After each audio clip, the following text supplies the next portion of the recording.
Эфирде кабар маалымат программасынын жума күнкү чыгарылышы. Студияда Айжамал Олжобай кызы, саламатсыздарбы? Алгач бүгүнкү чыгарылыштан. Бишкек Ош жолундагы жол кырсыгы 7 өмүрдү алды. Астана шаарында 3 президенттин 3 тараптуу жолугушуусу өттү. Өзүнөн өзү өрттөлүп, мектептердеги көмүрлөр сапатсызбы? Бишкек Ош жолунда үрөө учурган жол кырсыктан көз жумгандардын саны 7-ге жетти. Бул тууралуу жол кыймылы коопсуздугу башкы башкармалыгынын Жалал Абад облусундагы бөлүмүнөн билдирди. Эске салсак, кечээ 18:30 чамасында Бишкек Ош трассасынын 210-чакырымында Mercedes-Benz жеңил авто унаасы каршы тилкеге чыгып, Toyota Estima менен кагышкан айтылган. Маалымат боюнча, кырсыктаган экинчи авто унаа Toyota Estima эмес, Honda Stream болгон. Кырсыктан 2 автокөлүктүн айдоочусу жана Honda Stream үлгүсүндөгү авто унаанын 4 жүргүнчүсү окуя болгон жерден мүрт кеткен. Ал эми 21 жаштагы кыз Токтогул райондук ооруканасынын жандандыруу бөлүмүнөн үзүлгөн. Астана шаарында президент Садыр Жапаровдун, Россия Федерациясынын президенти Владимир Путиндин жана Тажикстан Республикасынын президенти Эмомали Рахмондун 3 тараптуу жолугушуусу өттү. Мамлекеттик чек-аранын кыргыз-тажик тилкеси боюнча актуалдуу маселелери талкууланды. Мамлекет башчысы Владимир Путинге бул биргелешкен жолугушууну өткөрүү жана орун алган көйгөйлүү маселелерди ишеним артуу менен талкуулоо демилгеси. Ошондой эле Кыргызстан менен Тажикстандын ортосундагы мамлекеттик чек маселелеринде көмөк көрсөтүүгө даярдык үчүн ыраазычылык билдирди. Садыр Жапаров кыргыз-тажик мамлекеттик чек-арасында түзүлгөн кырдаалга кеңири токтолду. Ал кыргыз тарап талаштуу маселелерди тынчтык жолу жана саясий дипломатиялык ыкмалар менен гана чечүү зарылчылыгы боюнча өзгөрүүсүз позицияны карманарын баса белгилеп, тажик тараптын куралдуу агрессиясынын кесепеттери тууралуу эске салды. Өлкө башчы Садыр Жапаров ошондой эле Кыргызстан, кыргыз-тажик мамлекеттик чек-ара сызыгын эки тарапка тең пайдалуу болгудай кылып тез арада калыптандырууга ынтызар экенин, бул туруктуулуктун жана ынак коңшулуктун кепили боло тургандыгын белгилеген. Президент Садыр Жапаров бүгүн Астана шаарында көз карандысыз мамлекеттер шериктештигине мүчө мамлекеттердин башчыларынын кеңешинин тар курамдагы кезектеги жыйынында алдыда Кыргызстандын КМШдагы төрагалыгынын артыкчылыктуу милдеттерин билдирди. Мамлекет башчылары кызматташтыкты тереңдетүү маселелерин, регионалдык жана эл аралык күн тартибинин актуалдуу аспектилерин талкуулашты. Өз сөзүндө Садыр Жапаров үстүздөгү жылы Казакстан Республикасы КМШга ийгиликтүү жана жемиштүү төрагалык кылганын баса белгиледи. Садыр Жапаров белгилегендей, шериктештиктин негизги жана кебелбес принциби катышуучу мамлекеттердин ортосундагы достук, ынак коңшулук жана өз ара пайдалуу кызматташтык мамилелерин мындан ары өнүктүрүү жана чыңдоо элдердин түпкү улуттук кызыкчылыктарына жооп берет жана тынчтыктын, коопсуздуктун иши. Мамлекет башчысы бири-биринин территориалдык бүтүндүгүн урматтоо жана азыркы чек-аралардын кол тийбестиги сыяктуу маанилүү принципти баса белгилеген. Бул бүгүнкү мамилелердин негизги пайдалуу болгон эң маанилүү келишимдердин бири. Президент кыргыз тарап талаштуу маселелерди тынчтык жолу жана саясий дипломатиялык ыкмалар менен гана чечүү зарылчылыгы боюнча өзгөрүүсүз позицияны карманарын дагы бир жолу ырастады. Көз карандысыз мамлекеттер шериктештигинин мамлекет башчыларынын кеңешинин жыйынында соода-экономикалык, маданий-гуманитардык чөйрөлөрдө, ошондой эле коопсуздук жаатында интеграциялык байланыштарды мындан ары да өнүктүрүүгө жана бекемдөөгө багытталган бир катар документтерге кол коюлду.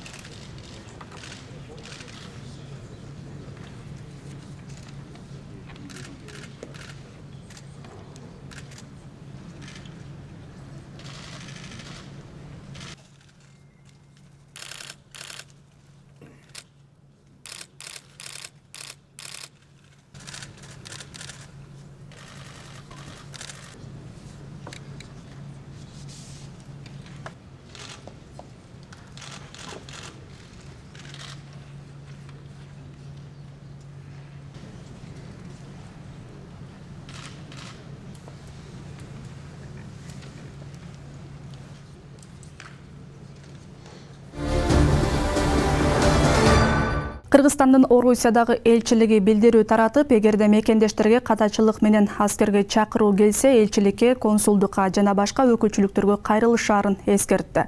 Анткени жарым-жартылай мобилизация орус жарандарына гана тиешелүү экени айтылат.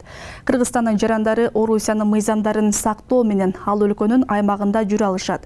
Көйгөйлүү маселелер жаралган учурда, анын ичинде чакыруу кагаздары туура эмес алынган учурда дипломатиялык өкүлчүлүккө кайрылууга болот. Элчилик дагы бир жолу кыргыз жарандарын чагымчылдыкка алдырбоого, Орусиянын аймагында жүргөндө бейрасмий маалыматтарды колдонбоого чакырды. Ошондой эле уруксат берилбеген массалык иш-чараларга катышпоого да үндөдү.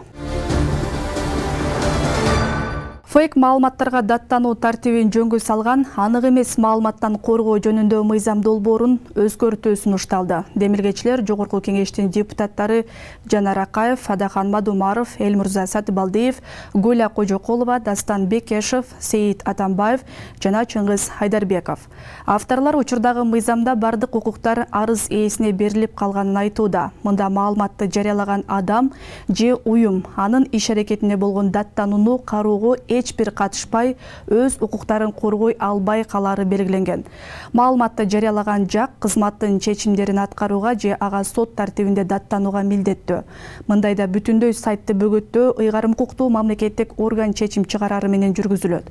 Андан тышкары мамлекеттик органдын мыйзамсыз чечими үчүн эч кандай жоопкерчилик жок. Ушуга байланыштуу сайтты жоюу тууралуу чечимге даттануунун тартиби, мөөнөттөрү, арыз ээсинин жана сайттын жетекчилигинин укуктары, чечимге даттануу мүмкүнчүлүгү сыяктуу негизги принциптер мыйзамда белгиленүүгө тийиш деп жазылат маалыматтык негиздемеде.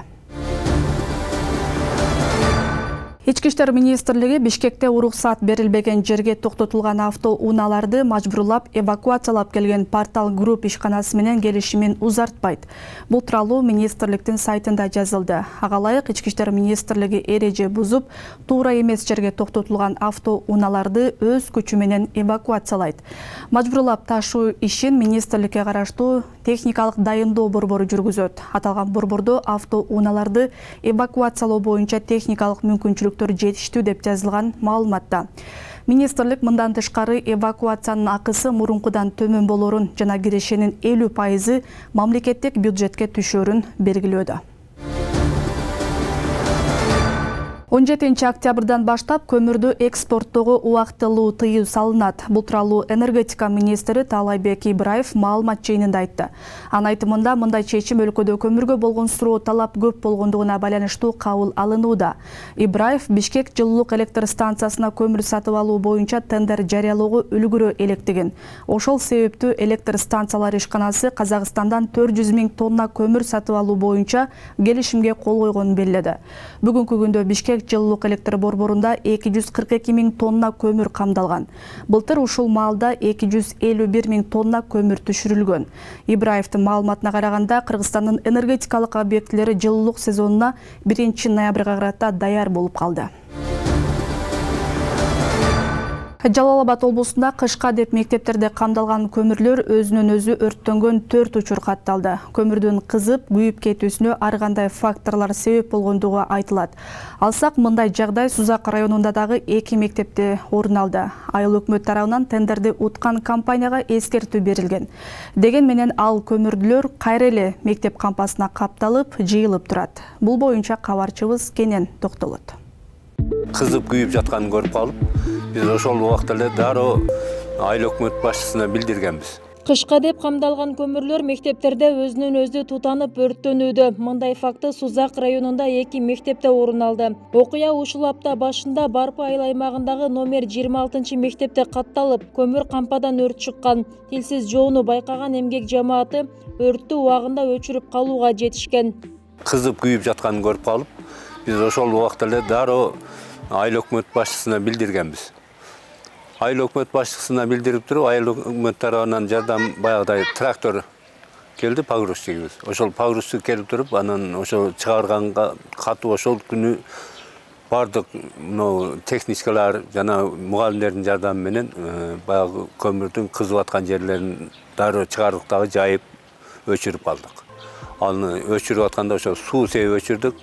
Аталган мектептин кампасында 45 тонна көмүр 1 ай мурда түшүрүлгөн. Тендерден утуп көмүрдү алып келген тараптагы окуя катталгандан кийин мектепке келген. Алар тутануунун себебин көрсөтүп, жайылган көмүрдү каптап берүүнү сунушташкан. Учурда көмүр кайра капталып, мектептин кампасында жыйылып турат. Социалдык объектте мындай кырсыктын орун алышы кооптуу деген мектеп жетекчиси көмүрдүн сапатына да маани берүүгө чакырат. Тендерщиктер келип туруп көрүшүп, өздөрү да көрүшүп, анан кийин келип бизге ушу бул көмүр эми укаланып кеттир, майдаланып кеттир, эми кызып күйүп кеттир. Артында жанагы пескоблок менен урулган. Күн кызып, багыдай майдасы бир жерге топтолуп калгандагы ошол жерден багыдай күйүп кеткендигин белгилешти. Көмүрдү багыдай каптап туруп жыйсак, багыдай күйбөйт деп ошонун гарантиясын беришти да. Ушундай эле окуя Барпы айылындагы Комсомол мектебинде да орун алган. Айыл өкмөт боюнча социалдык объектилерди көмүр менен камсыздоону Эмирхан жоопкерчилиги чектелген коому тендерден уткан. Буга чейин 12 мектеп жана 6 бала бакчанын дээрлик баарына көмүр түшүрүп берген. Окуя катталгандан кийин айыл өкмөттөн комиссия түзүлүп, компания өкүлдөрүнө эскертүү берилген. Эгер калган билим берүү мекемелеринде да ушундай учурлар катталса, чара көрүлөрүн айтышат. Тендер алып келген адамды чакырып бул жактан комиссия бардык. Барып туруп көрсөттүк жеринде көрсөткөн эле токтолбостон ага биз эскертүү кагазын жибердик айыл өкмөт тарабынан. Эскертүү кагазы ушул иш-чараңызды кайрадан алып келген көмүрүңүздү кайрадан алып кетип, ордуна алып келиңиз деп эскертүүнү бергенбиз. Эскертүүнүн жыйынтыгында аткарбаган болсо биз аны жанагыдай тендер закупканын мыйзамы боюнча жокко чыгарабыз. Ал эми Жалал-Абад облусу боюнча Тогуз-Торо, Токтогул райондорундагы мектептерде дагы ушундай учур катталган. Мындан улам облустук өзгөчө кырдаалдар башкармалыгы жергиликтүү башкаруу органдарына, социалдык мекемелерге кат жолдоп, эскертүү беришкен. Көмүрдүн кызып тутанып кетүүсүнүн алдын алуу үчүн сактоо шарттарына дагы көңүл буруу зарыл. Атайын каттар жолдогонбуз бул сатып алуучу көмүрдүн сапатына, ошондой эле аларды сактоого өзгөчө көңүл буруу боюнча бул аткарылган иштерге карабастан азыркы учурда облус аймагында Тогуз-Торо районунда бир мектепте, Сузак районунда бир мектепте, ошондой Токтогул районунда да бир мектепте көмүрдүн өзүнөн өзү кызып бүтөөсү фактылар катталды. Ушуга байланыштуу биз дагы бир ирет райондук шаар мэрияларга, ошондой администрацияларга, ошондой эле саламаттык сактоо мекемелерине, район шаардык билим берүү бөлүмдөрүнө дагы бир ирет ушундай эскертүүлөрдү жөнөттүк.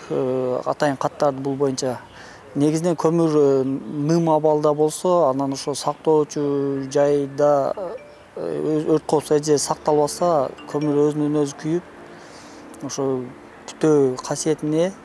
Эске салсак, өткөн жылы да облуста мындай окуядан 6 факты катталган. Арасында Сузак айыл өкмөтүнүн имараты да өрттөнүп, ири чыгымга учураган. Анын кесепетинен тергөө иштери азырда бүтпөй, имарат өрттөлгөн абалда турат. Адистер тилсиз жоо сапатсыз көмүрдөн чыкканын айтып келишет. Тендер аркылуу келген көмүрлөрдүн сапаты начар болуп, айрым учурда ушундай жагдайлар орун алары айтылат. Дегенменен өлкө боюнча көмүрдүн сапатын аныктоочу лаборатория бир гана Бишкекте бар. Бирок текшерүүдөн өткөрүлгөн көмүркени аз экени айтылып келет. Бүбүсара Орозалиева, 7 канал, Жалал-Абад. Кургак учук менен ВИЧтин алдын алуу үчүн ошондой эле стигма жана баспырылууга каршы күрөшүү зарылдыгы ушул тапта колго алынууда. Анын алкагында бүгүн Жалал-Абад облусунда саламаттыкты сактоо боюнча облустук координациялык кеңеш болуп өттү. Аталган жыйында эки маселе көтөрүлүп, ушул тапта калк арасында жайылган кургак учук жана ВИЧ илдеттерин алдын алуу максатында бир катар сунуш пикирлер айтылды. Калк арасында кургак учук оорусун алдын алуу, кургак учук инфекцияга каршы көзөмөлдөрдү туура сактоого.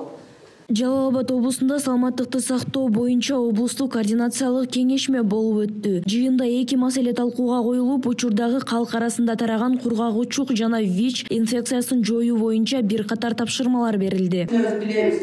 Ал тиги тур кабинетте болгону бир врач, бир медсестра же эки врач, эки медсестра бар. Алар деген бардыгына жетишпейт. Ошондуктан бул функцияны ошол санэпидстанциянын көзөмөлү менен ошолор сертификат берет, ошол туберкулезду жасаганга жасай алат деп. Быйылкы жылдын 9 айында ВИЧ-СПИДке 84 адам кабылган. Алардын басымдуусу 40 жашка чейинкилер. Адистердин айтымында илдетти жыныстык жол менен жуктуруу алгандар көп. Булардын арасында кош бойлуу 9 бейтапта катталган. Бул көрсөткүч былтыркыга салыштырмалуу жогору.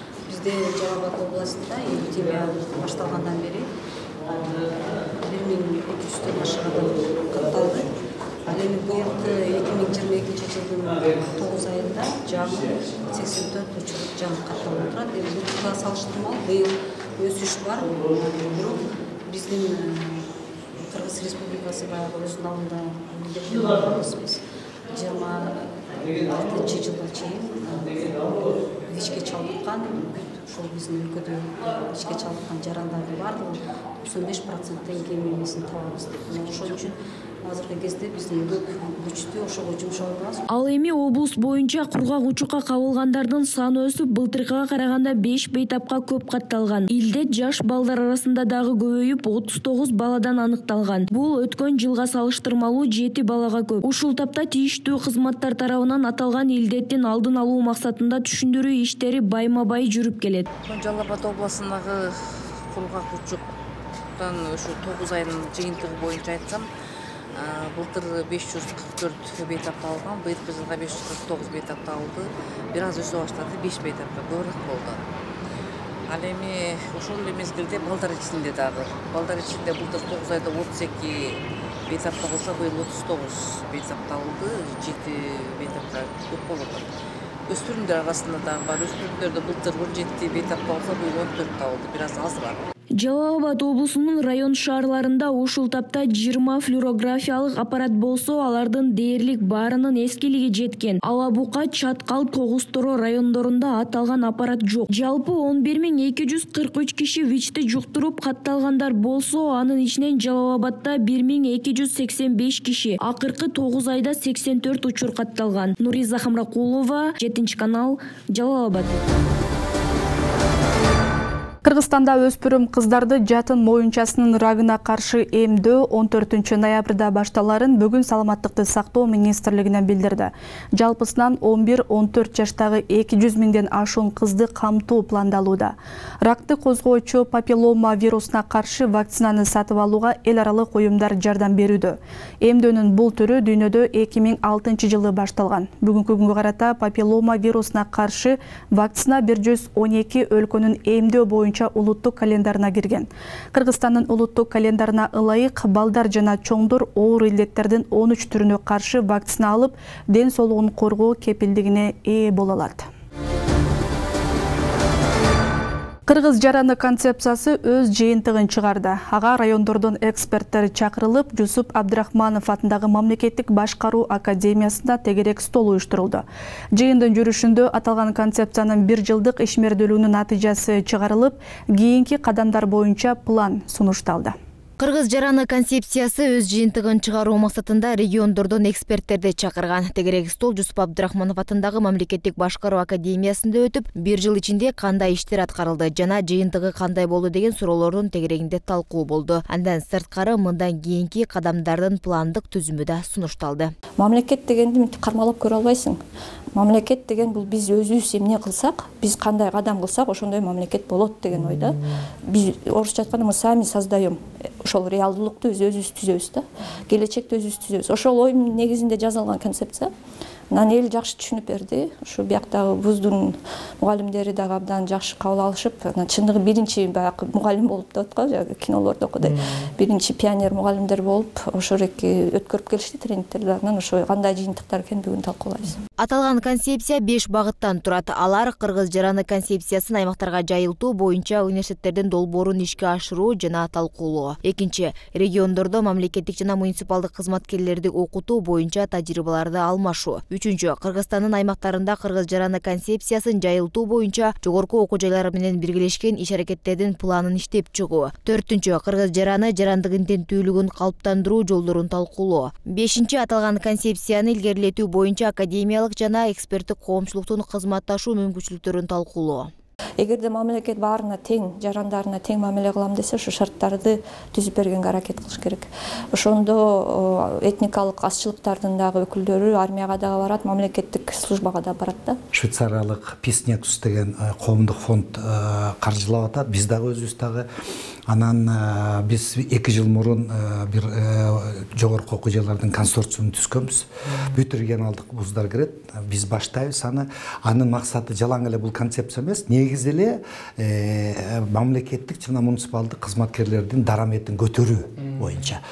Анан абдан мындай тыкыз иштеп жүрөбүз.